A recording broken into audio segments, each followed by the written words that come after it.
Сәлеметсіздер ме оқушылар? Бүгін біз 2 сынып оқушыларына қазақ тілі пәні бойынша 7 сабақты өтетін боламыз. Оқушылар, бүгін біз «Мен кеме құрастырамын» деген тақырыппен танысамыз.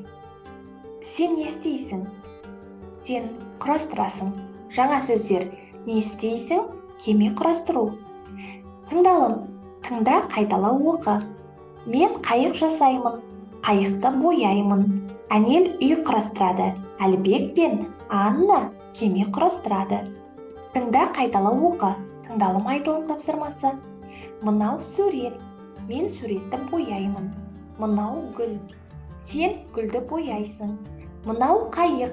Саша қайықты бояйды. Айтылым тапсырмасы. Бірінші тапсырма. Көп нүктенің орнына қажетті сөздерді қойып оқы. Менің атым Әлібек. Мен кеме құрастырамын. Менің кемем әдемі. Анел үй құрастырады. Саша үйді бояйды. Дұрыс айт. Не істейсің? Кеме құрастырамын. Суретті бояймын. Жазылым тапсырмасы. Екінші тапсырма. Бағандағы сөздерді сәйкестендіріп жаз. Мен кеме құрастырамын. Саша сурет салады. Ол суретті бояйды. Анна кеме құрастырады. Оның кемесі үлкен. Сен ағашты бояйсың. Айтылым тапсырмасы. Үшінші тапсырма. Суреттерге қарап сөйлем құра. Ол не істейді? Әлібек кеме құрастырады. Оның кемесі үлкен. Саша қағаздан қайық жасады.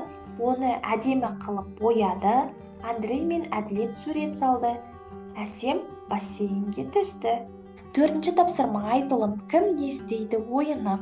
Бұл ойынды ұстаздың қатысуымен жасауымыз керек. Кел жаттайық. Суға салдым кемемді, кемем зулай жөнелді. Капитанмын мен енді. Сен не істейсің? Мен кеме құрастырамын.